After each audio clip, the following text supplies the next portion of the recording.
What are your thoughts on Michigan in preparation for Dude, this game? I'm nervous. I'm nervous for USC. College football has never been better. Interest has never been higher. I believe that we are at the dawn of the golden age of college football. It was an epic day of college football. It was one of those days where you fall in love with the sport all over again. Hey, what's up, everybody? Welcome into the program. This is the Joel Klatt Show, and I am Joel Klatt, and we are, as always, presented by Hampton by Hilton. We've got a packed show for you today. Matt Leinart's going to join us, talk a lot about USC. I've got conference talk. I'm going to rank teams in their tiers in each conference. So we're going to get to a ton of teams in this show. Some thoughts on Florida and Florida State at the end. But first, remember, wherever you listen to this show, make sure that you're following us, rate and review the show, por favor. And then if you're not on YouTube yet, please get to YouTube and subscribe to the show. We're going to have all sorts of content, and we do every single week that is exclusive to YouTube. So subscribe to the show on YouTube, leave a comment below, like the video, and all of those things. You can follow us on social media at Joel Klatt Show, wherever you like to social media. So let's jump in right away because I want to get to Matt Leinart and talk about this USC-Michigan game. So without further ado, let's go to the Heisman Trophy winner himself, Matt Leinart, everybody. There he is, Matty Leinart. What's up, everybody? How you doing, buddy? Hey, man, I'm good. I can't. This is my first time ever on your show. Wow, it's been years. Yeah, I mean, it's the show is only a couple of years old, so yes, It's been 2 years, and this is the first invite I've ever received, and I am honored, Mr. Klatt. I'm honored. Pleasure's all on this side of the table, my friend. I love you, buddy. Let's go. Listen, I thought this would be a perfect week to have you on because, you know, obviously a couple of years ago, like Caleb and USC kind of went crazy, but this one feels different. It doesn't feel like just a great quarterback and an offense with Lincoln and like the newness. What's happening at USC right now feels more sustainable. And in particular, in what I think all of us would consider to be like a pretty difficult schedule for them for the remainder of the year. So the vibe amongst the USC faithful, what are you feeling right now? It's much better than it's been the last couple of years. That's for sure. And again, it really points to one thing. I think it points to the defense and how improved they are. It might be the biggest turnaround for one side of the ball in all of college football this year. And I know it's only been 2 weeks, but it's been wild. So I think when you talk to fans and you talk to alumni and everyone's like, wow, like we actually have a defense, because we knew we would score. We knew we have an offense. We know we have the players and Lincoln Riley and all that. So now that we have a defense, it's like, holy crap, like we're pretty good. And I think LSU was the big test, right? That was a week 1 in Vegas. I was there. It was about 70% LSU fans. And I wasn't sure we were going to win that game. And when the defense played that way and Miller Moss and those guys, I was like, we might have something. So the vibe is good. I think, but I mean, I know Michigan this week, like this is a tough one for me, man, because this is one of those games where you go on the road, you play a team coming off a bye that's everyone's saying how bad they are. And it's like, they might get punched in the mouth. You know, it has that type of feel. So I think this is a true test for me. I know Michigan seems kind of down, but this is a true test for me to see how good we really are. Okay. So like expectations going into the year, D'Anton Lynn comes in and we used to talk about it. Like what he did at UCLA was really solid. And yet what he's doing with USC seems even better. So has he exceeded what you expected for that defensive side? I mean, he has, but Joel, we were like the worst ranked defense last year in college football. Oh yeah. So I'm aware. the bar was set pretty low. Yes. Okay. But I think everybody was excited about, just his personality, his demeanor, obviously what he did at UCLA, turning that into one of the better defenses in the country last year. We got some good players, some guys like Anthony Lucas kind of didn't do much last year. He's been really good through 2 weeks. Eric Gentry's all over the field. Like they got better players. And when I was on the sideline for that game in the pregame, and I talked to Coach Henderson and I talked to a couple other guys, and they were like, wait till you see this. it is light years ahead of where it was last year. Fundamentals, just basic stuff. And I think it's in the way they're practicing and the way he's teaching. So he has been far better than I think any USC alum or fan could imagine. And now can we sustain it? Right now, can we, with the schedule that you mentioned, I mean, still brutal. And that starts this weekend. Yeah. I mean, although this game looks vastly different than it did at the beginning of the year, and a game that at the beginning of the year, we all thought to ourselves, oh, that's going to be really tough for USC. Now it's totally flipped. Now it's going to be really tough for Michigan to match up with this team, namely because I do believe that USC is going to be able to score. And a lot of that has to do with the fact that Miller Moss has stepped in and played phenomenal football. Not even just like good, like what he did against LSU late, bro, like some of those throws, the whole shot, like, come on. Like that's such good quarterback play. And you expect it from Lincoln Riley, but you're like, is Miller Moss going to be that type of guy? And it seems like he is. He's all, so I know the stories out there. I've known Miller since he was probably 5. He used to go to my camps, and he always had. So you taught him everything he knows? Is that what we're going? Is that what I did? No. He's always had he's always had that swag. Even, you see like those little like 8-year-old kids who wear the wristbands and they're like, they can play, but like, okay, this kid's got some swag too. Like Miller was always that kid. Like I'll never forget him. I remember him, his parents, every year they come, and he was a diehard Trojan. Like he was never going to leave USC no matter what happened, because he is like Trojan through and through. That's why I'm really proud of him for sticking it out. But he's always had game. He was really good in high school here.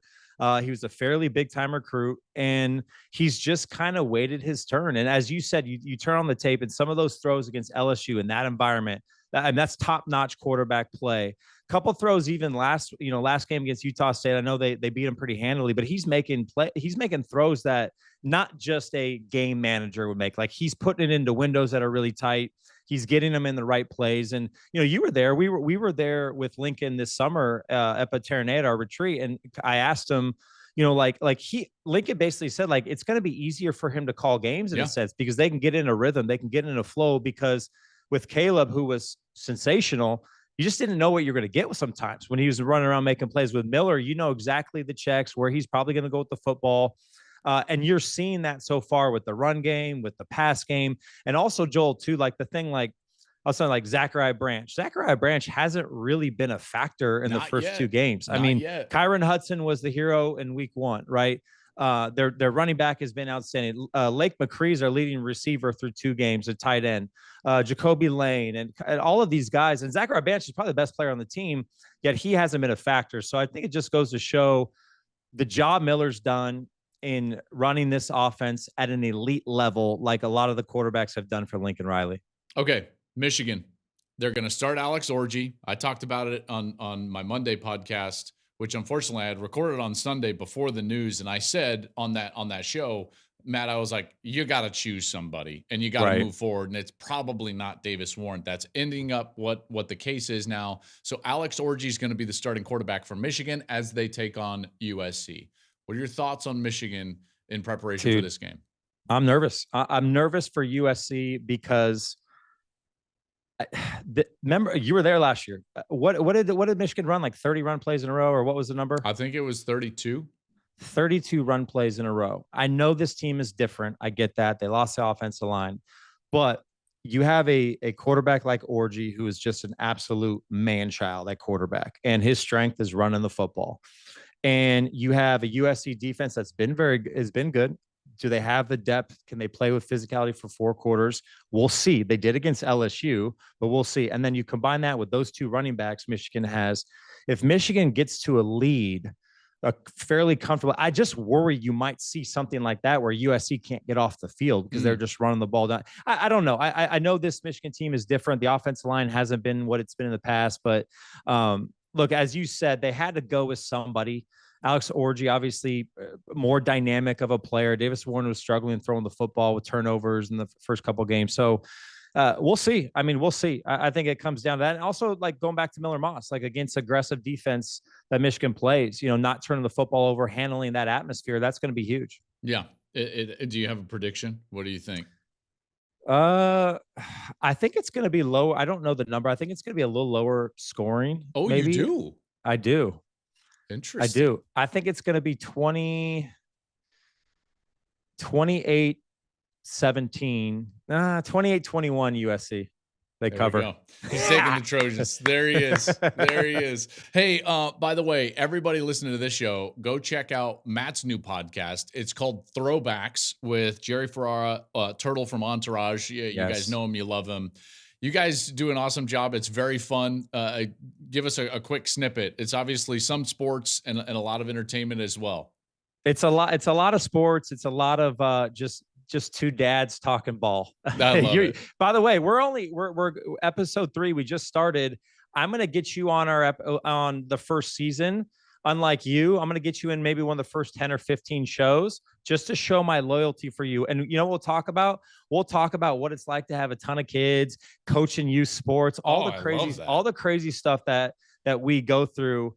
And then just loving sports, man. It's fun. Jerry's great. Obviously, iconic shows like Power and Entourage, and we kind of grew up in like the same era in LA. Mm-hmm. I was USC quarterback. He was a star on that show, and it's like our lives are like parallel to now. Like we're both in the same boat. So we kind of talk about that, and it's a lot of storytelling. It's a lot of fun. I love it. Throwbacks. Go check it out wherever you get your podcast. Matt, appreciate you, man. I'll see you on Saturday. Yes, sir. Later, buddy. All right. Big thanks to Matt. Matt is awesome. I love him. I'm happy for him. He's doing an awesome job. That Throwbacks, by the way, is very cool. So check that out wherever you get your podcasts. Okay, let's dive into these tiers now. And I'm going to go conference by conference. And then we're going to get to like 7-8 teams in every single conference. And I'm just going to rank them on the tiers that they are at. Now 3 weeks in, because we have a much better idea of what these conferences are, who the favorites are, who these teams are than we did in the preseason. So why not do it now? And that's what we're going to do. Let's start our top tiers in each power conference. We're going to also do a group of 5 at the end. Let's start with the Big Ten, though. So I'm going to do this. These are in order, but I'm going to rank them on tiers and in order. Okay. So it's kind of twofold. And I'm going to go my best teams down to kind of that 7-8 tier 4 kind of category. All right. So these are all going to be top half of the conference teams in each one of these conferences. And we start in the Big Ten. You guys know who tier 1 is right now, and that's easy. It's Ohio State. They have not been challenged, but they're clearly at the top of the Big Ten right now. That roster looks insane. They have not faced a red zone snap on defense. They have not given up an offensive touchdown by the opposition. This is a team that's going to be there in the end. And right now they have shown, regardless of opponent, that they can go out there and dominate, which has not been the case for Oregon, which is why they slide behind USC. Tier 2 is number 2 USC, which we just talked about there with Matt, and 3 is Oregon. So those are the tier 2 teams. The defense is the big surprise for us on USC, and obviously we just talked about that with Matt. Their ability to tackle in the open field, I think, has been the biggest revelation of the college football season. Miller Moss, as we just talked about, those big-time throws that he made against LSU, that should translate. Because of that, I moved them ahead of what a lot of people would consider kind of the second-best team coming into the season in the Big Ten, which is Oregon. But Oregon, even though they played great against Oregon State, they did not and struggled against Idaho and Boise State. The O-line tweak helped a ton, which we talked about on Monday. So that tweak right there made them much more dominant on the ground. I thought Dylan Gabriel was always going to be a good fit for them, and he certainly is. Now we get to tier 3 in the Big Ten. So if I'm ranking 4 to 6 in the Big Ten, here's where it lands. I think Penn State is 4, although I'd love to see a little bit more from Penn State. I'm encouraged by Aller. I'm encouraged by the run game. I'm encouraged by some of the explosiveness. They're there.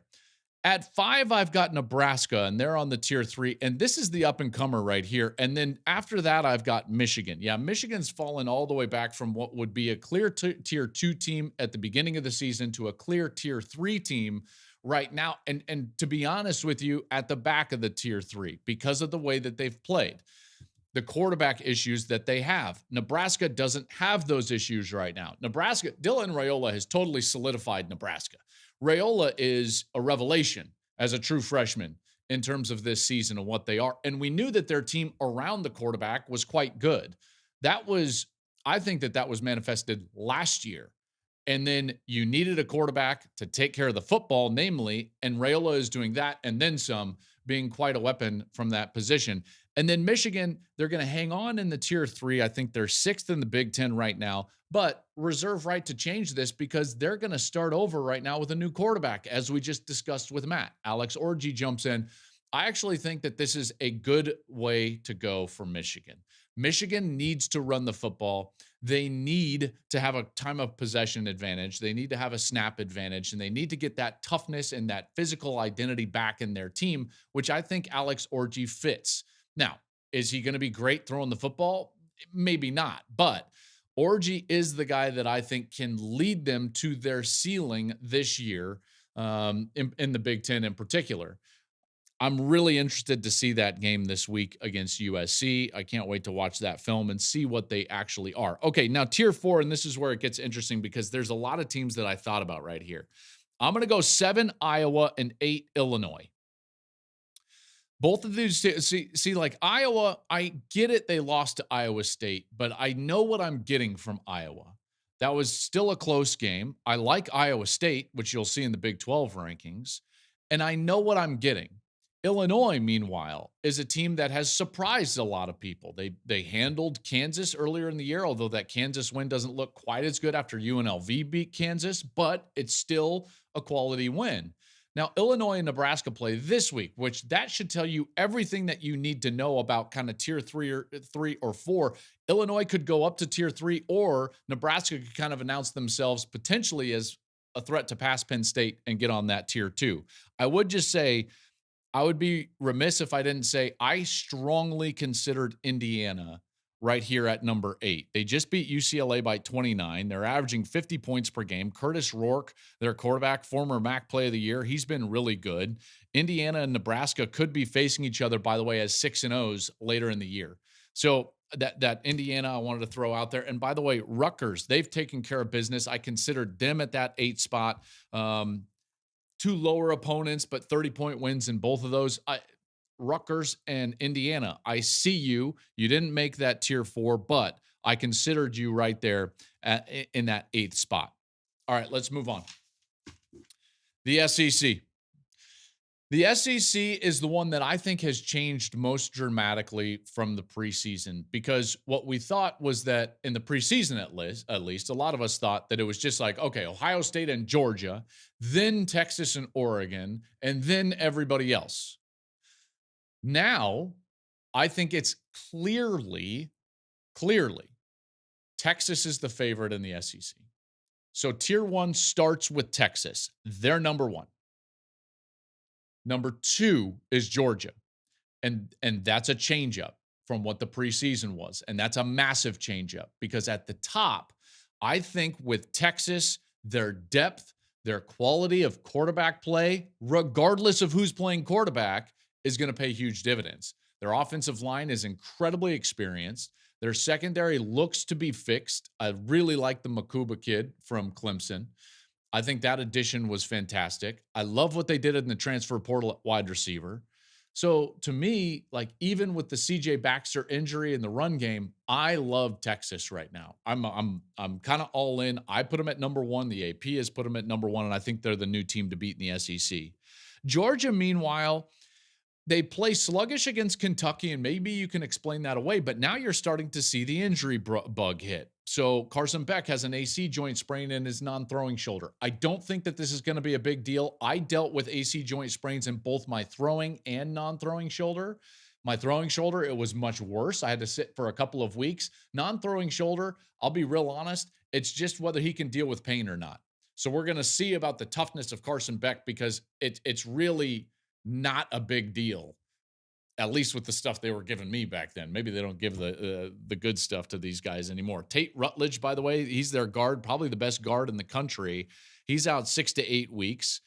I think that this type of injury bug with their schedule is detrimental, because they've got as tough a schedule as anybody in that conference. We just assumed that they would be able to navigate that. But now you look at Georgia's schedule and you think to yourself, there's a loss or 2, and here's what's wild, maybe 3 pending injuries.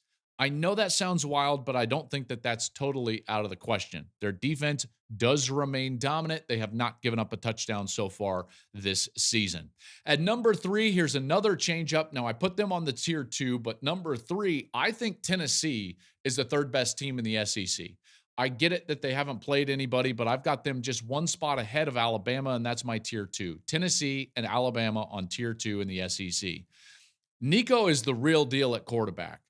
He's fast, he throws a great deep ball, and he's decisive in that offense. And we saw with Hendon Hooker a couple of years ago what that means. When you've got a good, decisive, deep ball thrower, they are dangerous, and they've got skill on the outside. I'm a big fan of what Tennessee is doing right now. They've got Oklahoma this week, and Josh Heupel going back to Norman. I don't think there's a lot of love lost there because he lost his job. Bob Stoops ended up moving from him to Lincoln Riley.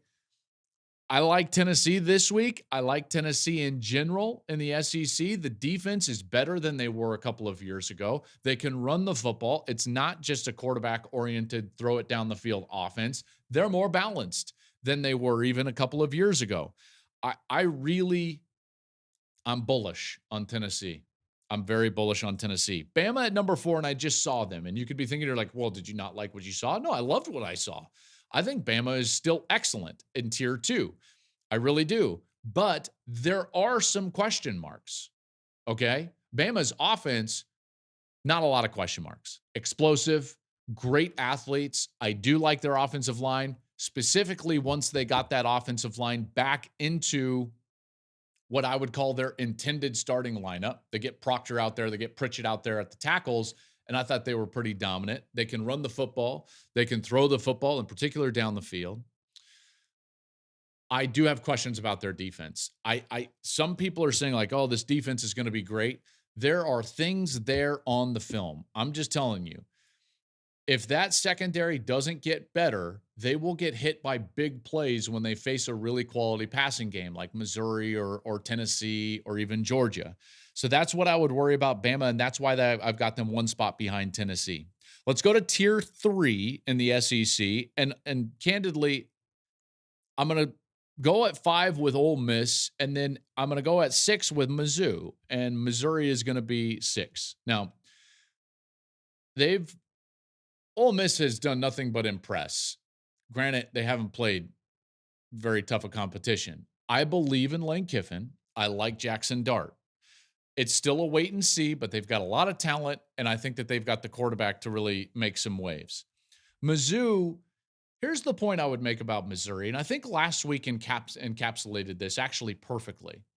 While I love what Bill O'Brien has done at Boston College, a 27-21, one-score win at home over Boston College, coming back from a 14-3 deficit, I think Missouri, their record is going to inflate what we think about Missouri. Their record is going to be better than what their team is. There's a really solid chance that they go to the SEC championship game. In fact, if I had to lay money right now, is Georgia or Missouri going to go to the SEC championship? I would think long and hard about Missouri because of the injuries that Georgia is starting to deal with. Quarterback, guard, like you don't want to deal with that. And schedule for Missouri. Missouri's rank all year is going to be inflated. They're not the 7th best team in the country. They're not in the top 10, but their record will suggest that they're there. You know, they've got an experienced quarterback. I love Luther Burden, but that's what I feel about Missouri. Then you get to the last tier. So tier number, what is it? Tier number 4, Oklahoma and LSU. I've got Oklahoma and LSU there at 7 and 8. Oklahoma has been highly disappointing on offense. LSU should have been beat by South Carolina and have 2 losses. These are teams that I'm not confident in right now, not moving forward. Oklahoma hasn't even thrown the ball for 200 yards yet, Jackson Arnold. And with that talent on the outside, that's not going to cut it. I do think their defense has improved over, last year. And then LSU, they get beat by USC in the opener. And they really should have been beat by South Carolina. So, take from that what you will, but those are my 7 and 8 teams, and that survival keeps LSU in that tier 4. So those are the tiers in the SEC. Let's move on to the ACC. All right, so to be fair, in the ACC, I really only wanted to rank 2 teams. I know that's, but it's like, I was saying this in the preseason, and don't think the ACC is very strong. Okay. Right now, tier 1 is one team. That's Miami. Miami's on tier 1. And there's a soft line there. And I decided not to put Clemson also on tier 1 because of being blown out by Georgia. So Clemson gets their own tier. They're on tier 2. Okay. So let me talk about those 2 first before I get to kind of the jumbled mess behind those 2. Miami has not struggled with anybody. Granted, they haven't played a terribly difficult schedule, although they did go to Florida and win in the Swamp. Florida's probably going to end up being a 3 or 4 win team, but when it's all said and done. Cam Ward makes them the only tier 1 team right now in the league. Now, Cade Klubnik showed something against App State, and with Garrett Riley, could they get up to tier 1? Yes, they could. But for now, we've seen them lay an egg and then play really well. So let's see where it goes from here. If they continue to develop offensively, Clemson I'm speaking of, then maybe they're going to get onto that same tier as Miami. But right now, Miami has proven that they are a tier above anybody else in the conference. And a lot of that has to do with Cam Ward. Ward is the best player in the ACC. They've got, I would consider them to be as good or better than anybody at the line of scrimmage in that conference. So you put those 2 things together, and that's the best team. That's my favorite in the ACC right now, and nothing has changed since the preseason. Clemson is a little bit of a wait and see. That outburst in the first half, I mean, what did they have? Like 42 at the 5-minute mark of the second quarter against App State? So you might be saying to yourself, well, it's App State. Okay, fair enough. But at least they showed it. They did what they needed to do. Then we get to this kind of mess behind all of them. All right. And I'm going to break this into 2 different tiers. But to be quite honest with you, it really is just kind of like everybody else. So let me go through this, and I'm going to list all 6 of these teams that I have on these tiers, and then I'll kind of get to each one. In tier 3 in the ACC, I'm going to go with number 3, Louisville, number 4, Syracuse, and number 5, Cal. That's right, Cal. I'll revisit that in a moment. Then you get to tier 4, and I've got BC in there, Boston College, North Carolina, and Pitt. Now, here's what's wild. If I were to tell you before the season, hey,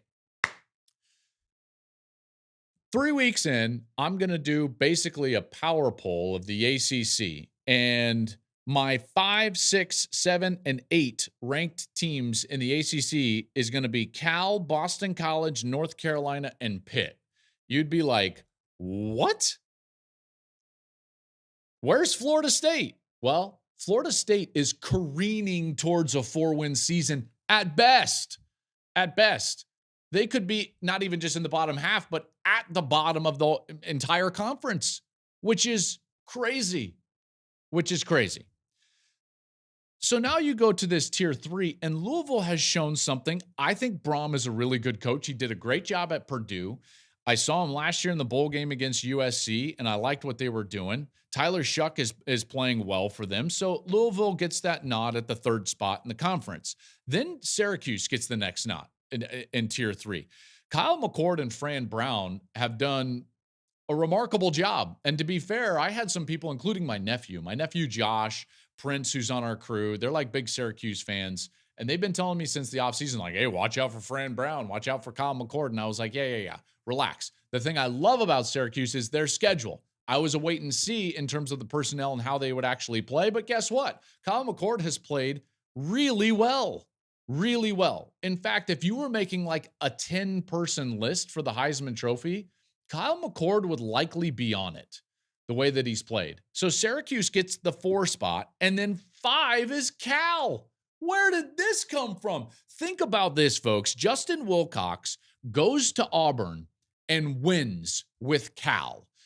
There are not 2 more different programs in the country than Cal and Auburn.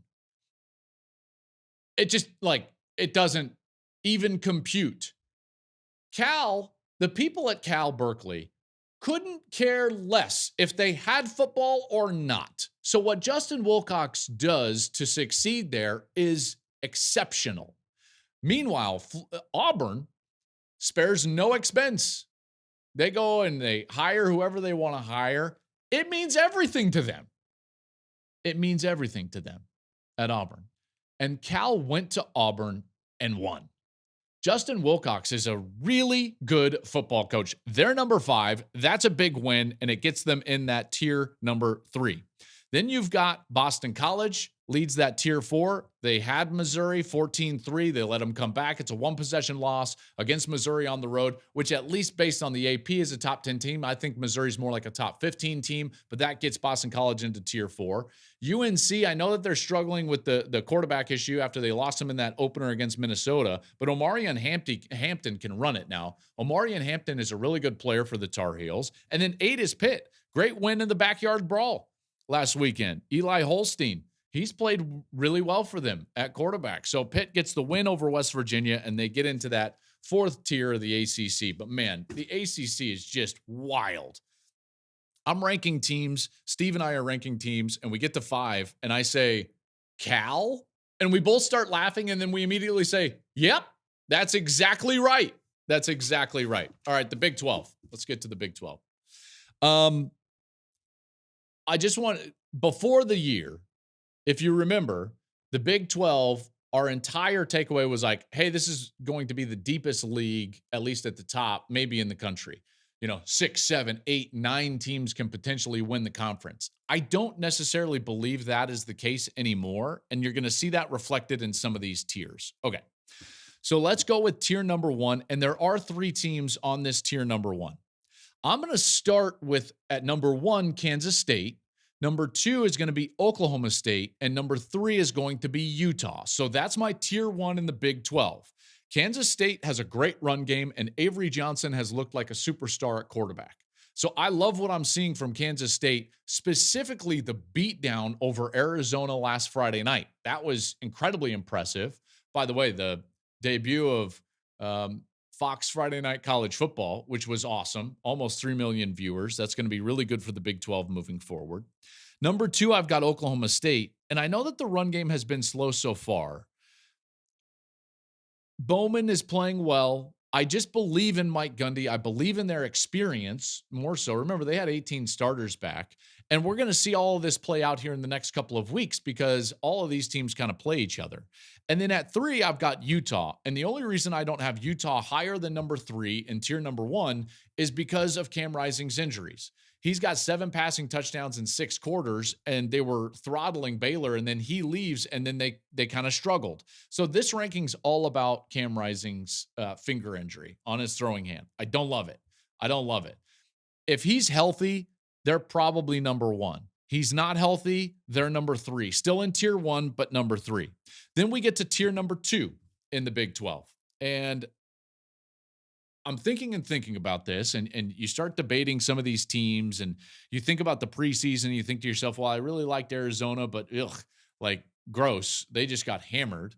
And then you start thinking, and you're like, oh, okay, this is where it was pretty apparent to me. It's like, I don't think 7 or 8 teams can win the conference. Tier 1 seems above the rest. It doesn't mean that these teams can't play themselves into tier 1, but tier 2, is going to start with Iowa State. So Iowa State is going to be my 4th ranked team in the Big 12. Matt Campbell just continues to find a way. And the other team in tier 2 is going to be UCF. Gus Malzahn is doing a really nice job. They can run it with RJ Harvey. KJ Jefferson, the old Arkansas quarterback, is a really physical runner, and he's a good quarterback that's played a lot of football. So those are my 2 teams in tier 2. And when you see those 2 teams, you kind of get what I was stating at the beginning, which was, okay, do we really think those two teams are going to win the conference? Not after what we saw Friday night for Kansas State. So maybe it's not as deep as 8 teams. Maybe it's just 3. But that's my tier 2. Tier 3, this is where you get to what are we going to get from Colorado? Arizona, I would throw them in there just because they've got great, I would say, talent on offense. Fafita and Teteroa McMillan. McMillan's incredible. He's going to be a top 10 pick in the NFL draft. Fifita hasn't played his best. The performance against Kansas State was alarming. They get hammered and in a lot of ways resemble Colorado. I believe Shedeur Sanders and Travis Hunter are elite. And yet it was alarming the way that they played against Nebraska on the road. So both of these teams go on the road against what I would consider to be kind of like tough, physical programs in Nebraska and Kansas State, and they both laid an egg. So why is Colorado ahead of Arizona? Well, Colorado has at least shown some signs of life, whereas I don't see those signs from Arizona. In none of their games have I thought to myself, oh yeah, they look impressive outside of their stars. Nothing outside of their stars has really been impressive this year, where Colorado has actually, folks, don't look now, shown signs of life outside of Sanders and Hunter. Their defense has given up, 9 points in the last 6 quarters? So you go back to halftime of the Nebraska game, and I've got Nebraska fans like hitting me up all the time. They had touchdowns called back due to penalty. Okay. What's your point? I don't understand. Those points don't go on the scoreboard, so technically the defense didn't give them up. If there's a penalty, it doesn't count. And I thought Colorado's defense played really well against Colorado State. In fact, the points that they scored, almost garbage time. Livingston is their defensive coordinator, and I like this guy a lot now. And if they can start to play defense and not have to go completely aggressive throwing the football on offense, and they can start to play a little bit more complimentary, maybe protect Travis Hunter, maybe protect Shedeur Sanders, then they could easily play themselves up into tier 2. They're going to play Baylor this weekend. If they beat Baylor, then they've got UCF the following weekend. If Colorado wins the next 2 games, they're going to be a tier 2 team in the Big 12, and that's probably 4th in the Big 12. And then there's one more team that I would just throw in there, and I would just say I think TCU is tier 4. They really had UCF dead to rights. UCF comes back and wins that game. TCU had a kick to win that game at the end. They missed it. So if I'm being fair and UCF is a tier 2 team and I like what they're doing, then TCU at least has to be tier 4 team, and they're the 8th best team in the Big 12 at this point. Next 2 weeks is going to tell us everything we need to know about really the entirety of the conference. So this week, here's the games. Oklahoma State, Utah, Baylor, Colorado. Then next week, we're going to have Oklahoma State, Kansas State, Arizona, Utah, and Colorado, UCF. So all those teams that are in these tiers at the top half of the Big 12, they're playing games against each other.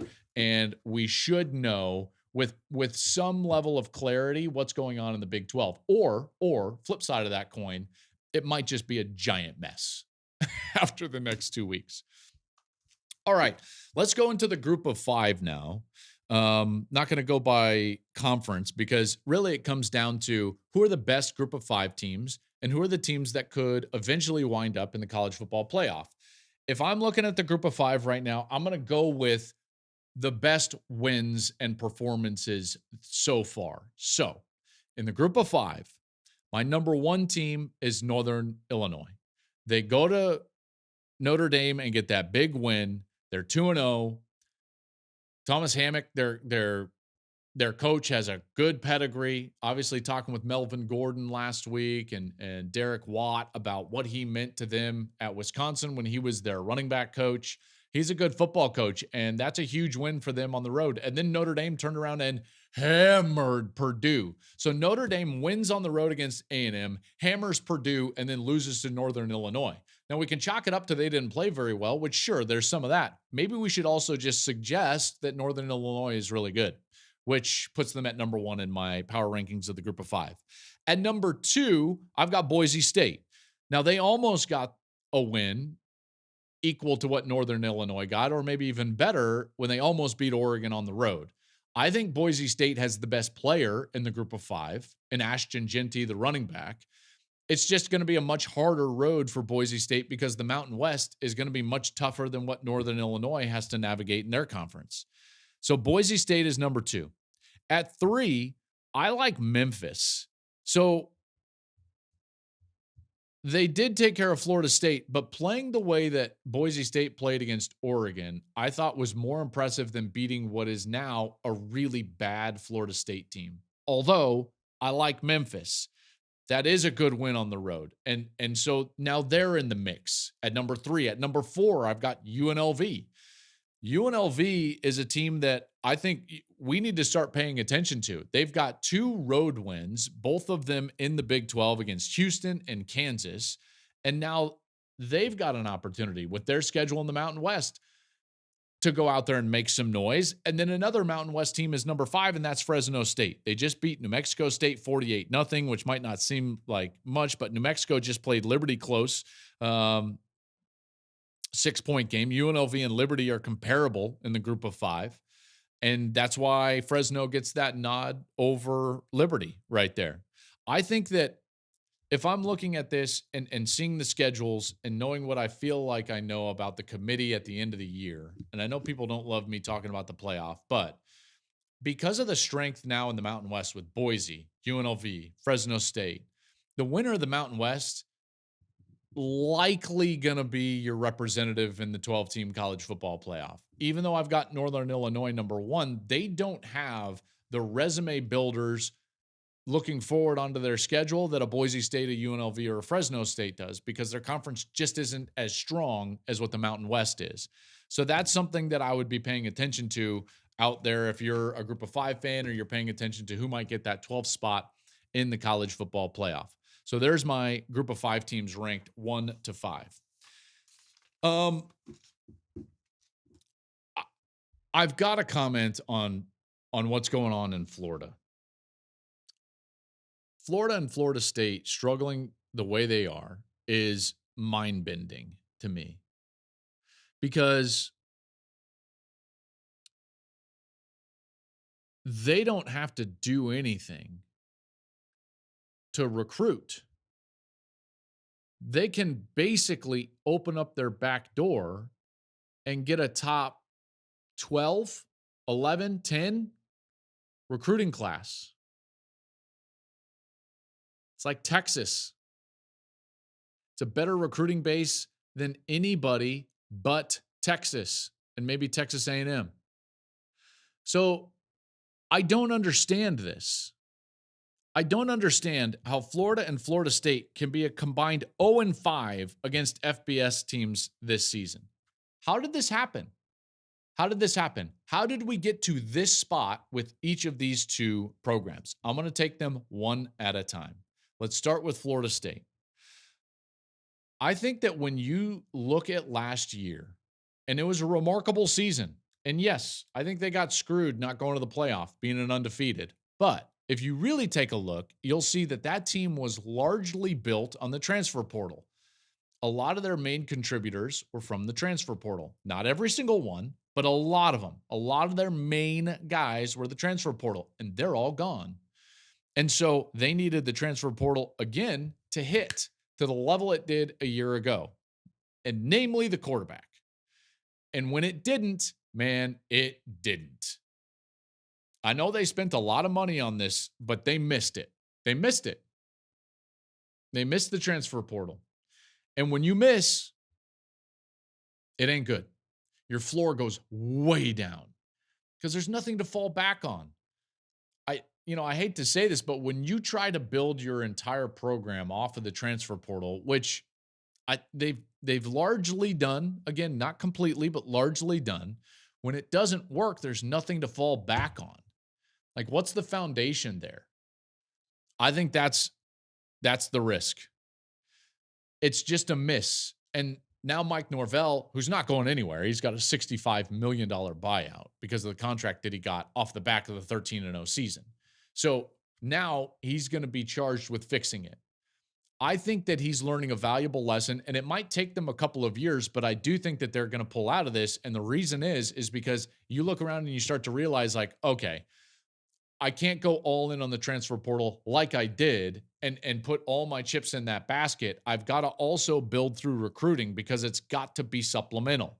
I think teams like what Michigan did a year ago or what Texas is doing this season is more sustainable, where the real foundation of the team is already there. They are Texas guys. And then you supplement in areas of need some guys that can really contribute. And when you've got that style of model, it's more sustainable. And that's when you can use the portal, to its fullest. So last year's Portal usage, unsustainable for Florida State. Mike Norvell needs to turn the page and kind of move forward, also recruiting high school talent. Now we get to Florida. Florida is a little bit more alarming, and the reason is, and by the way, I've heard people be like, well, no. Florida's the better situation because they can just, get out from Billy Napier and they'll be fine.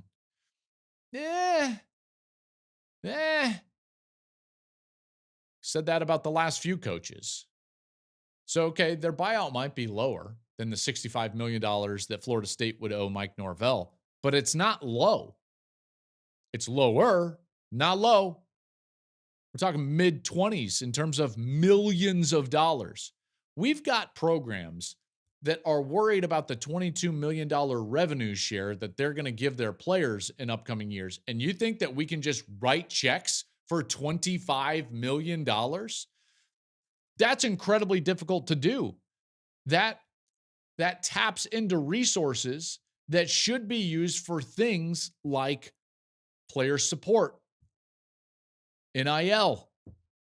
So now all of a sudden you are taking resources and moving them to a place where they are totally wasted. It's dead resources. You pay a coach $20+ million to not coach. Those are dead resources. So that's reason number one. Reason number two, if you really go back and study the University of Florida, you will see that they were not very successful at all outside of the Steve Spurrier era and the Urban Meyer era. Everywhere else, that's a pretty average program. Pretty average program. Dan Mullen won 11 games once. They've got I think 3 10+ win seasons in their history outside of Spurrier and Urban Meyer. Maybe you're saying well, that's every single program. No, not all the way. Just go look at Ohio State. Every coach that has coached at Ohio State wins, and they win at a high level. Every coach that has coached at LSU wins and wins at a high level. In a lot of regard, Bama could be the same way. You've got titles with Bear, Stalling, Saban, multiple guys. Whereas at Florida, yes, you've got 2 guys that have won titles, but outside of that, man, it's pretty bare. And now, ever since Urban Meyer left, all they're doing is recycling coaches, and not even recycling. They're just turning over coaches. It's a revolving door right now. So they haven't been able to build anything. And this is where it gets bad for both of these programs, is that during this era, since Urban Meyer left Florida, guess what's happened? Nick Saban has decimated that region in recruiting. Did you know that since Florida won their last SEC championship game, Alabama has won 9? 9. Now you're going to have to contend with Sark. DeBoer looks like he's recruiting. Oh, hey, by the way, guy who's won 2 natties, Kirby Smart, ain't going anywhere. You've got Dabo still, who's going to be hitting it as hard as he possibly can. And oh, by the way, one of the great recruiters in college football, we'll see about his game day coaching ability, Mario Cristobal, is in your state. So Florida and Florida State are in a very precarious spot because even though there's an abundance of resources, everybody is coming in and stealing those resources. So how do you build this thing back? Question remains. I will say this. If you're looking at the state of Florida right now and the state of Florida, football in Florida, this is Miami's opportunity. When your rivals are down, you've got to take advantage. And they're down. Florida and Florida State are down. And when I say down, I mean down. So guess what, Miami? This is your shot.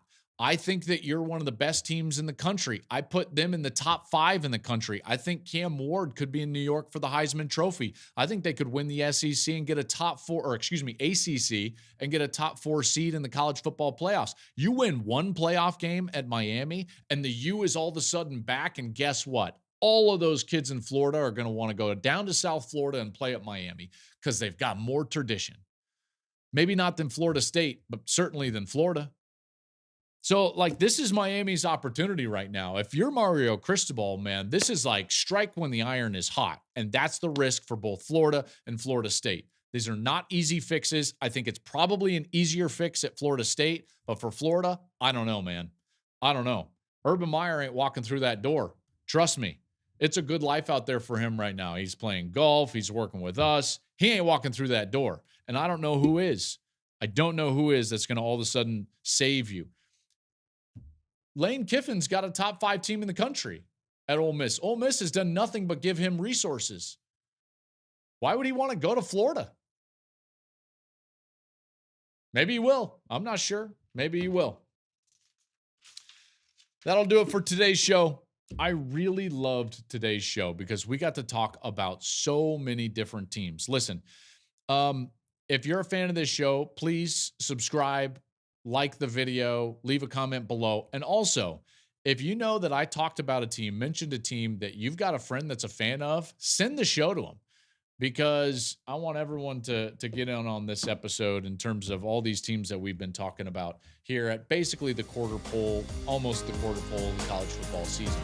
Okay, tomorrow we've got previews and picks. We've got picks, that's right. I believe I was 500 a week ago, so we're still hovering at that 60% range on the season. Hey, I'll take it. I'll take it.